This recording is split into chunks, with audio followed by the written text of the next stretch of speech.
काल बऱ्याच ठिकाणी स्क्रुटनी झालेली आहे. अनेक ठिकाणी असं म्हटलं जातं की काल खास करून कुलाब्यामध्ये 3 ठिकाणी जिथं राहुल नार्वेकर आहेत त्यांनी दमदाटी करून विरोधी उमेदवारांना आज बदलू नये त्या ठिकाणी दमदाटी केली अशा प्रकारे एक आरोप येत आहे.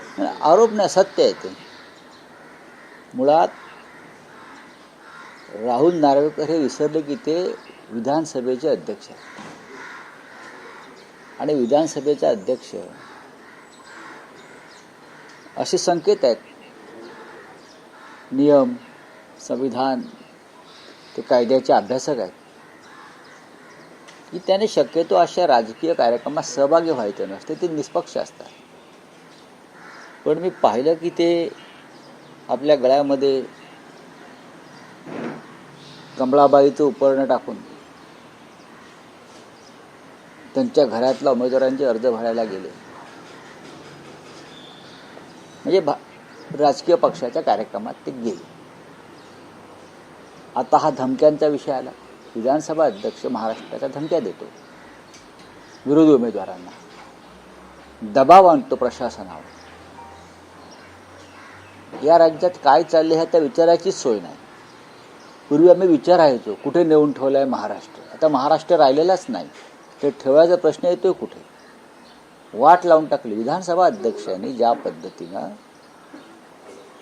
4 दिवसापासून पाहतो ते ज्या पद्धतीनं राजकारणामध्ये सक्रिय झालेले आहेत, यापूर्वी असं मी कधी पाहिलं नव्हतं. आमचे मनोहर जोशी लोकसभेचे अध्यक्ष होते, पण ते शिवसेनेच्या व्यासपीठावर त्यानंतर उपस्थित राहिले नाहीत, कारण त्यांच्यावरती संविधानिक बंधनं होती. मनोहर जोशी शिवसेनेच्या कोणत्या व्यासपीठावर मनोहर जोशी उपस्थित राहिले नाहीत. दत्ताजी नलावडे उपस्थित राहिले नाहीत विधानसभेचे अध्यक्ष म्हणून. आणि आता ज्या पद्धतीनं हा सगळा संविधानाचा, नियमांचा भंग करण्याचा कार्यक्रम सुरू आहे, राज्याचे मुख्यमंत्री ते पाहतायत आणि त्यांना उत्तेजन देतात. बाकी काय म्हणू शकतो आपण. पण हे राहुल नार्वेकरांना विधानसभेचे अध्यक्ष म्हणून त्यांनी केलेलं कृत्य शोभत नाही. त्याचबरोबर दोन्ही पक्षाचा आपल्या शिवसेना आणि मनसेचा संयुक्त जाहीरनामा हा वचननामा होईल ना 4 तारखेला. आणि पुढची काय देखील संयुक्त सभा होती 4 तारखेला पहिलं वचननाम्याचं उद्घाटन होईल, प्रकाशन होईल. त्याच्यावरती दोन्ही बाजूंनी जवळजवळ शेवट हात फिरवण्याचं काम सुरू आहे. आज संपेल. त्यानंतर माननीय उद्धव ठाकरे आणि सन्माननीय राज ठाकरे यांच्या संयुक्त सभा मुंबईसह MMRA रिजनमध्ये होतील. पूर्व आणि पश्चिम उपनगरामध्ये संयुक्त सभा होतील, मग शिवतीर्थावर होईल. सभांची संख्या फार नाही आहे ठेवत. त्यानंतर मीरा भाईंदरला एक सभा होईल, ठाण्यामध्ये सभा होईल, कल्याण आणि डोंबिवली अशा 2 सभा होतील आणि नाशिकला सभा होईल, संयुक्त सभा होईल. त्यानंतर उद्धव ठाकरे संभाजीनगरलाही जाणार आहेत, त्यांची सभा होईल. वचननामा एकत्रित असेल. एकत्रित हो, एकत्रित. आदित्य ठाकरे आणि अमित ठाकरे वचननाम्यासंदर्भात दोघे काम करत आहेत. मुंबईच्या विकासासाठी, मराठी माणसासाठी ज्या काही योजना आम्हाला आणायच्या आहेत आणि अंमलात आणायच्या आहेत, त्याच्यावर स्वतः अमित ठाकरे आणि आदित्य ठाकरे हे काम करतात. मराठी मतदारांचा विचार करूनच हा जाहीरनामा, वचननामा असणार आहे. कारण काल ज्या प्रकारे आपण बघितलं, कृपाशंकर सिंग असं म्हणाले, बघा भाजपचं ठरलंय की मुंबईत किंवा अन्यत्र मराठी महापौर होऊ द्यायचा नाही. हा भाजपचा अजेंडा आहे आणि भाजपनं त्यासाठी कृपाशंकर सिंगची नेमणूक केली, हे वातावरण निर्माण करण्यासाठी. कृपाशंकर सिंग हे भाजपचा बोलका पोपट आहे, बोलका पत्थर आहे बरं का. आणि भारतीय जनता पक्षाचे कारस्थान आहे. ते आधी वातावरण निर्मिती करतात, चाचपडून पाहतात आणि त्यांना मुंबईमध्ये मराठी माणसाच्या डोक्यात दगड घालायचाच आहे. त्यांनी ठरवलंय की मुंबईमध्ये मराठी माणसाचं डोकं फोडायचं, दगड घालायचं, डोक्यावर खतम करून टाकायचं. आणि कृपाशंकर सिंगचं वक्तव्य हे अनावधानानं केलेलं नसून ही भारतीय जनता पक्षाची रणनीती आहे. की वातावरण निर्मिती करायची, माहोल निर्माण करायचा, परप्रांतीयांना जागं करायचं, शिवसेनेविरुद्ध किंवा महाराष्ट्र नवनिर्माण सेनेविरुद्ध आणि मराठी माणसाविरुद्ध मतदान करण्यासाठी प्रवृत्त करायचं. कृपाशंकर यांनी माहोल निर्माण केल्यावर मग योगी आदित्यनाथ वगैरे वगैरे वगैरे, केशवप्रसाद मौर्य, सम्राट चौधरी, असे लोक इथे येणार. उमेदवारांमध्ये पण संख्या बाकीच्या पक्षांपेक्षा परप्रांतीयांची भाजपमध्ये जास्त. नाही, भारतीय जनता पक्ष हा महाराष्ट्राच्या स्वाभिमानासंदर्भात काम करणारा पक्षच नाही. ज्या पक्षाचा संयुक्त महाराष्ट्र लढ्यामध्ये कधी सहभाग नव्हता, सीमा प्रश्न बेळगाव कारवारचा, त्या संघर्षात कधी त्यांचा सहभाग नव्हता, तर हा पक्ष महाराष्ट्राच्या बाजूने किंवा मराठी माणसाच्या बाजूने उभा राहील याची कल्पनाच कोणी करू नये ना. हा एकमेव पक्ष आहे भाजपा या महाराष्ट्रात आज सत्तेवर आहे, ज्यांचा महाराष्ट्राच्या आणि मराठी माणसाच्या कोणत्याही लढ्यामध्ये सहभाग नव्हताच. शिवसेना आहे, काँग्रेसचे नेते होते काही, त्यांनी राजीनामे, चिंतामणराव देशमुखांनी राजीनामा दिलाय महाराष्ट्रासाठी. शरद पवार स्वतः होते या लढ्यामध्ये, कम्युनिस्ट पक्ष होता या लढ्यामध्ये महाराष्ट्राच्या, मुस्लिम समाजाचे नेते होते महाराष्ट्राच्या लढ्यामध्ये. हे काय सांगताय? शाहीर अमर शेख, शाहीर अमर शेखांनी तर अख्खा महाराष्ट्र गाजून सोडला होता त्यावेळेला. असे असंख्य लोक होते. भारतीय जनता पक्ष कुठेच नव्हते. त्याच्यामुळे त्यांना कृपाशंकर सिंगच्या माध्यमातून मुंबईत मराठी महापौर कसा होणार नाही यासाठी त्यांची कारस्थानं सुरू झालेली आहेत. कृपाशंकरांचं वक्तव्य हे मराठी अमराठी वाद वाढवण्याचं नक्कीच नक्की मराठी माणसाच्या तोंडावर पिचकारी मारण्याचं पान खाऊन हे भाजपने केलेलं कालचं कृत्य आहे. आणि त्यासाठी थोबाड निवडलं कृपाशंकर सिंग यांचं. म्हणजे त्यांना मराठी अमराठी वाद निर्माण करून होय. मराठीची मतं स्वतःकडे घ्यायची. नाही, प्रश्न असा आहे की त्यांना काही करून मराठी माणसानं या मुंबईचं नेतृत्व महापालिकेत करू नये हा त्यांचा अजेंडा आहे. आणि त्यासाठी त्यांचे काम सुरू आहे. मराठी माणूस ठामपणे शिवसेना आणि महाराष्ट्र नवनिर्माण सेनेच्या पाठीशी उभा राहतोय. आमच्याबरोबर राष्ट्रवादी काँग्रेस आहे पवार साहेबांची, म्हणजे आमची जी आघाडी आहे 3 पक्षांची, त्यांच्या मागे उभा राहतोय, स्पष्ट चित्र आहे.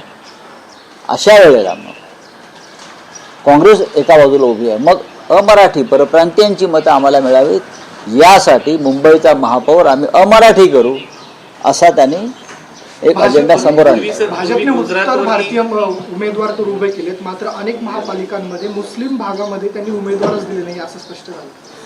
नाही, त्यांच्या मुस्लिम उमेदवारांनी अनेक ठिकाणी माघार सुद्धा घेतली, हे आपण पाहिलं असेल.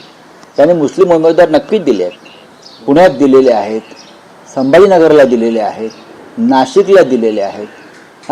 आता राणे पुत्रांना सांगा काय करणार तुम्ही, सांगा तुम्ही त्यांना विचारा की एवढा तुम्ही द्वेष करता मुस्लिम समाजाचा, पण शेवटी तुम्हाला मुस्लिम मतांसाठी मुस्लिम उमेदवार त्या त्या भागात द्यावे लागले. त्याचबरोबर भाजपमधली बंडखोरी शमवण्यासाठी मुख्यमंत्री स्वतः मैदानात पडले, प्रत्येकाला फोन करतायत. बंडखोरी झाली हे महत्वाचं आहे.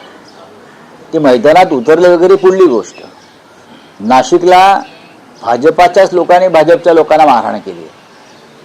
संभाजीनगरमध्ये मंत्र्यांच्या गाड्या, खासदारांच्या गाड्या अडवून त्यांच्यावरती हल्ले केलेले आहेत.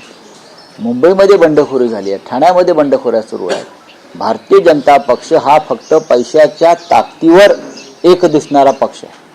विचार, नीतिमत्ता वगैरे काही नाही. पैसा हा त्यांचा विचार आहे. पैसा फेको तमाशा देखो. आणि ही जी लढाई आम्ही परवाही म्हणालो की शिंदे गट, भारतीय जनता पक्ष, एबी फॉर्म बरोबर 5 ते 10 कोटी मिळत आहेत. शिंद्यांना 10 कोटी शिंद्यांच्या पक्षात एबी फॉर्म बरोबर, आणि भाजप सध्या 5 कोटी एबी फॉर्म बरोबर देते. अजित पवारचा आकडा मला माहीत नाही, ते त्यांनी कोणता आकडा लावलाय तो. ह्या पैशासाठी सुद्धा हा बंडखोराने लढाया सुरू आहेत त्या त्या पक्षामध्ये. हा पैशाचा खेळ आहे. आपल्या पक्षात देखील बंडखोरी झाली. नाही, आमच्या पक्षात बंडखोरी झाली म्हणण्यापेक्षा आमच्या पक्षामधल्या काही लोकांनी अपक्ष अर्ज भरलेले आहेत, पण त्यांनी तमाशे वगैरे केलेले नाही आहेत. त्यातले बरेचसे मागे घेतले जाते. चला हो गया, बोले हिंदी. सर, पूर्वी जेव्हा लढाई असायची त्यावेळेस गुजराती विरुद्ध मराठी असा वाद असायचा. आता थेट अमराठी आणून नाही, गुजराती समाजाविरुद्ध मराठी माणसाची लढाई तशी कधीच नव्हती. मोदी शहा यांचं राज्य आल्यापासून त्यांनी याला हा रंग दिला. नाही तर मुंबईमध्ये गुजरातचा शासकच मराठी होता हो. बडोद्याचे महाराज गायकवाड संपूर्ण गुजरातचे शासक होते. मग तसं म्हटलं तर गुजरात महाराष्ट्राचाच भाग झाला ना. ज्या गुजरातवर मराठ्यांचं साम्राज्य आणि राज्य होतं गायकवाडांचं, त्या गुजरातशी आमचं भांडण असण्याचा प्रश्नच येत नाही. मोरारजी देसाई यांनी मुंबईत मराठी माणसावर आणि गुजरातमध्ये गुजराती माणसावर गोळ्या चालवलेल्या आहेत. हा इतिहास आहे. बाळासाहेब ठाकरेंनी नेहमी सांगितलेलं आहे गुजराती समाजाला, तुमची लक्ष्मी आणि आमची सरस्वती एकत्र आली तर आपण देशावर राज्य करू. पण यांना फक्त लक्ष्मीचंच राज्य आणायचं आहे, ते सुद्धा काळ्या पैशाच्या. बोलिए. देखिए, सबसे पहले मैं कहूँगा कि भारतीय जनता पार्टी मुंबई में यहाँ के भूमिपुत्रों का यानी मराठी लोगों का मेयर नहीं बनाना चाहती है. कृपा शंकर के माध्यम से वो यहाँ माहौल बिगाड़ना चाहते हैं. कृपा शंकर हिंदी भाषिक लोगों का नेता नहीं है. उत्तर प्रदेश में कृपा शंकर जी का लोगों ने पराभव किया है, लगता है जौनपुर में, उनके खुद के स्टेट में. और अब मुंबई में आकर उत्तर भारतीयों की वोट की राजनीति अगर ये करते हैं तो भारतीय जनता पार्टी यहाँ मराठी और गैर मराठी का विवाद करना चाहती है. हम ये नहीं चाहते. यहाँ के हिंदी भाषिक शिवसेना को हमेशा समर्थन देते आए हैं. यहाँ के गुजराती भाषिक भी हमको समर्थन देते आए हैं. लेकिन जब उसने देखा कि पूरा मराठा एक हो गया है, पूरा मराठी मानुष एक हो गया, तो ये मराठी गैर मराठी ये विवाद शुरू कर दिया.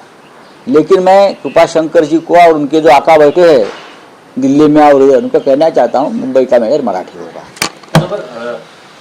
साईनमध्ये एक डुप्लिकेट ईबी फॉर्म भरला त्याला या भाजपच्या वतीने. त्यानंतर पुण्यात ईबी फॉर्म दुसऱ्या गिळला ना, गिळला हो. एबी पण गिळला त्याला. हा, दोन फॉर्म दिले, एकाच पक्षाचे दोन. हे त्या पक्षाची संस्कृती आणि कल्चर आहे. डुप्लिकेट एबी फॉर्म, फॉर्म गिळणं. आता त्यांचे नेते पैसे गिळतात कोट्यावधी आणि फॉर्म गिळला त्या माध्यमातून. अशा अनेक गमती जमती यापुढे आपल्याला पाहायला मिळतील निवडणुकीमध्ये. कारण हे डुप्लिकेट पक्ष आहेत सगळे. शिंदे गट असेल, भाजपा असेल, भारतीय जनता पक्षांना मुंबईची निवडणूक किंवा इतर महानगरपालिकांची निवडणूक जिंकण्यासाठी सुद्धा बाहेरचे लोक लागत आहेत. जगातला सगळ्यात मोठा पक्ष हे मी म्हणत नाही, त्यांचेच लोक म्हणतायत आमच्या उरावर उपरे आणून बसवले म्हणून. हे त्यांचेच कार्यकर्ते मंत्र्यांच्या गाड्या अडवून जाब विचारतात.